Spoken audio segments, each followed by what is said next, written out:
Estoy ya en la compañía de Carlos Ariancén, destacadísimo economista, colega y amigo, además decano de la Facultad de Economía de la UPC, para hablar un poquito de todo en esta coyuntura económica auspiciosa, hay que decirlo de esa manera, porque hay un nuevo titular en la cartera del Girón Junín, que es Alonso Segura, que dicho sea de paso, y creo que aquí Carlos no lo va a negar, es un técnico de primerísimo nivel, un cuadro además que viene...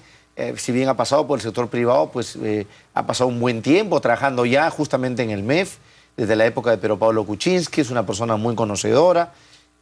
Pero claro, una cosa es no tener la responsabilidad directa del cargo y otra cosa es tenerla ya pues en una situación además en la que estamos ante un gobierno que tiene, diríamos, nominalmente, digamos, menos de año y medio o casi un año y medio en el gobierno, digamos, a punto de entregar la posta al siguiente gobierno, pero que en términos reales eso supone entre 12 y 13 meses, digamos, generosamente hablando, ¿no es cierto?, de posibilidad de gerenciar y de tomar decisiones, digamos, a nivel del sector de economía y finanzas. ¿Cómo estás, Carlos? Buenas tardes. Muy buenos días, gracias, Mario. Tardes ya, porque ya estamos, vienes con el horario cambiado. Gracias por esa generosa e injusta presentación. Pero sobre el ministro coincido contigo. Tiene credenciales adecuadas, pero también tiene la administración pública que la acompaña, poco capitalizada. La gente cuando habla de política económica se imagina que el Ministerio de Economía tiene un grado de control mucho mayor del que realmente tiene. Señor televidente, el sector público no financiero es mucho más que el gobierno central. Así es. Fuera del gobierno central, lo que se llama resto del gobierno central, hacen más o menos lo que les parece. Olvídense las empresas públicas, olvídense los gobiernos regionales y locales. Y se trata de un aparato estatal que bordea un tercio del PBI y que gasta la friolera de 70.000 millones de dólares. Y para ese té, el ministro Segura está invitado con unas pocas galletitas y un café. El resto se mueve solo.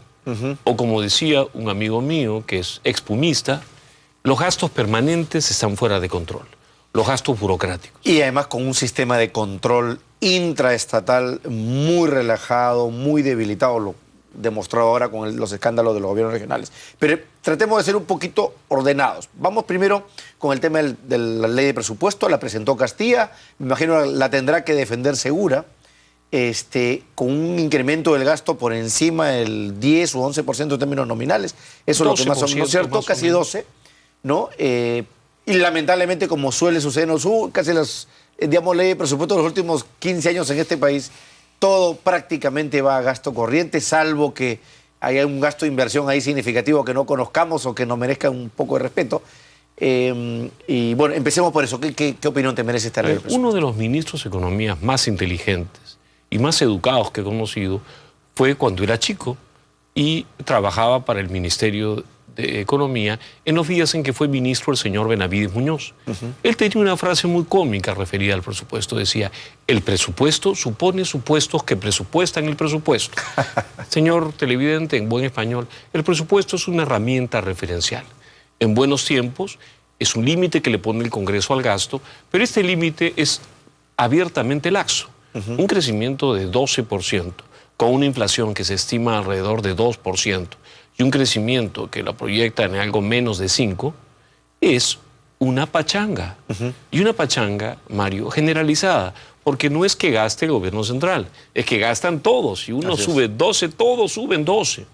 La pregunta del millón, ¿de dónde van a sacar?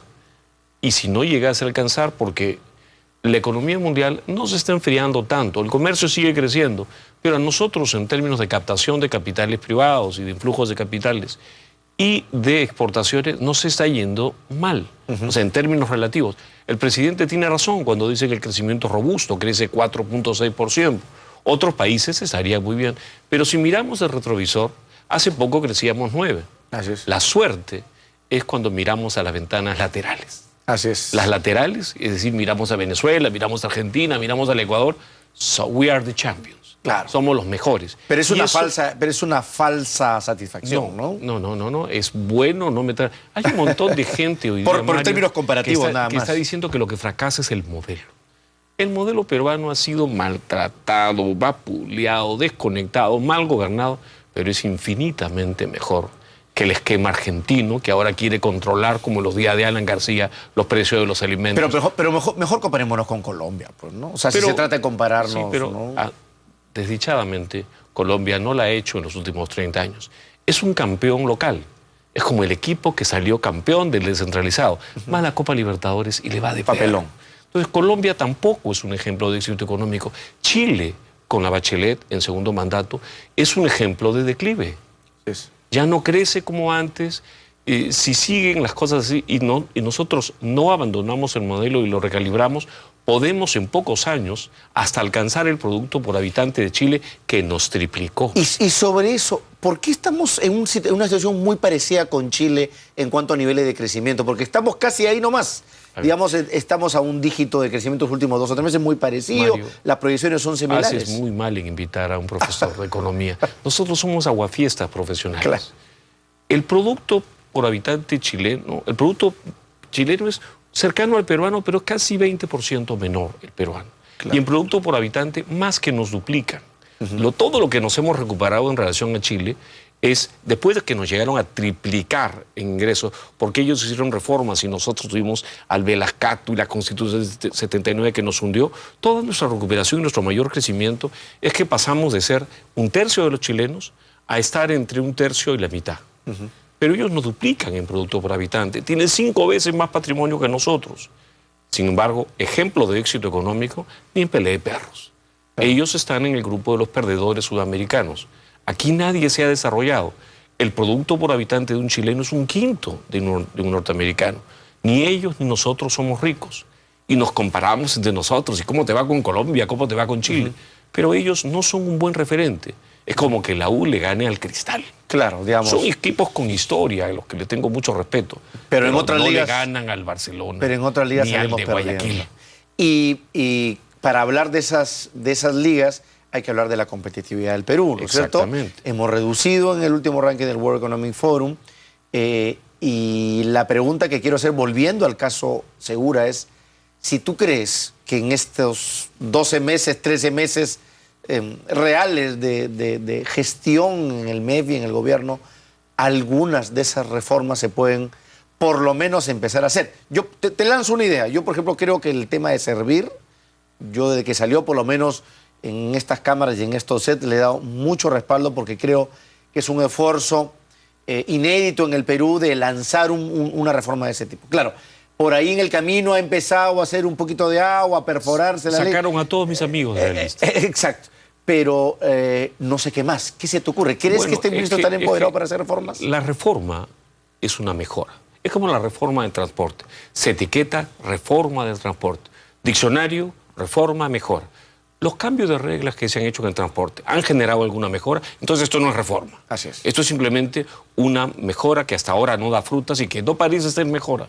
Exactamente igual en términos de todo tipo de reforma estructural que genere competitividad. Si quiere hacer usted una reforma del Estado para que con los $70.000 millones, grosso modo, que gastamos todos los peruanos en mantener este sector público, le entregue mejores servicios a la gente, tiene que limpiar la casa.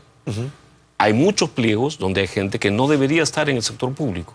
Hay otros pliegos donde hay gente que está en el sector público de excelente condición y de calidad a lo que le estamos pagando como para espantarlo. La clave es poner orden y llamar las cosas por su nombre.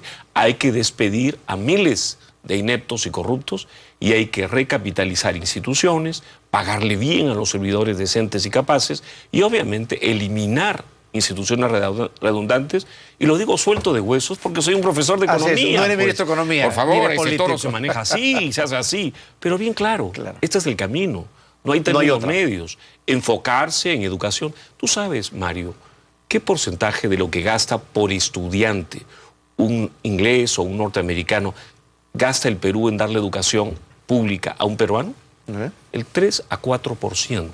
Nada. 3 a 4%, señor televidente. Eso no es educación competitiva. Ese chico ni es empleable, ni es muy competitivo por educación. Lamentablemente así es el mundo. Entonces aquí hay que hacer una revolución educativa que trasciende lo que puede hacer el contribuyente. Ni toda la plata del Estado junto nos permitiría acercarnos al gasto en educación que nos haría un poco más competitivos, porque el mundo es cruel.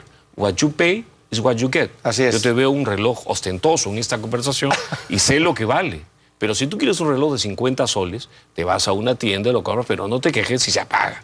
Le estamos dando a nuestra gente una educación de 3% o 4% de lo que debería ser, y eso tiene que cambiar. Ahora, más allá de que el señor Saavedra esté en el camino correcto y por lo menos haya diseñado una hoja de ruta que sea uno de los seguir. mejores especialistas que tiene Sudamérica en la materia. Bueno, hay que apoyarlo.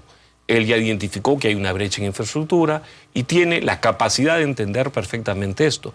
Pero los peruanos tenemos que entender que si le dejamos en manos de una administración pública globalmente, no individualmente, anquilosada, de pocos recursos la educación, vamos a seguir siendo un país de desempleados, donde el grueso de la gente no tiene capacidad de ahorro. La semana pasada se derogó la ley que obligaba a los independientes. Algunos despistados llamaban a esta propuesta una propuesta técnica. Yo me pregunto como profesor de economía, ¿quién puede llamar técnico algo que ignora que el grueso de los independientes tienen salario de subsistencia y no tienen capacidad de ahorro? En lugar de enfrentar el problema, que es uno de productividad, que se asocia a educación e inversión privada, y que no lo causan las AFPs. Querían hacer por supuesto, es que el fondo de la historia es desprestigiar este instrumento capitalista que ha tenido la innegable virtud de hacer que la gente sea al menos dueña de su cuenta, aunque está siendo pésimamente regulado por la SBS. ¿Por qué? Porque le da lo que Richard Webb diría: pocas alternativas de ahorro. Tú puedes ahorrar en AFP y también AFP, y ahora último en la que te obligan. Claro. Y puedes jubilarte con 2 instrumentos, dicen que 1 o 3. No, aquí deberían dejar funcionar al mercado. Ahora, la otra idea es que me salta a la mente es, estamos hablando de competitividad, estamos hablando de educación, estamos hablando de reformas. La pregunta es, ¿tú crees que a este ministro le alcance, digamos, la espalda política, para llamarlo de una manera, para iniciar alguna de estas cosas? Por ejemplo, pienso en el tema de las regiones. Ahorita que vamos a elegir gobiernos regionales con estos casos de corrupción increíbles, donde no se corrigió absolutamente nada en cuanto a sistema de control, a soporte de diseño de proyectos de inversión, etcétera, etcétera. La pregunta es, ¿tendrá este ministro la capacidad, digamos, el kilometraje, la fuerza para poder implementar alguna de esas reformas? El progreso ni es seguro ni es inevitable. Él sabe que tiene que ordenar el canon. Y sabe también que al ordenar el canon se va a incendiar la pradera. Ahí tiene que ver su capacidad de liderazgo y de convencimiento, y espero que tenga esa capacidad, porque en caso contrario entramos en problemas todos, porque va a seguirse dispendiando recursos que todavía van a haber, que no van a tener ningún efecto positivo. Ese es el fondo de la historia. Gran reto, para eso aceptó el señor Segura. Le dijeron, ¿quieres ser ministro para servir a este país? Acepto, encantado, le tomaron la foto, se tomó la foto de banda. Felicidades, señor Segura, pero ahora tiene que domar el potro. Y para empezar, la idea de inflar el gasto público como la maravilla curativa no garantiza ninguna recuperación de la economía. La respuesta son reformas y la pregunta es, ¿qué capacidad tiene el señor Segura justamente para implementarlas? Vamos a la pausa y seguimos conversando con Carlos Hernández.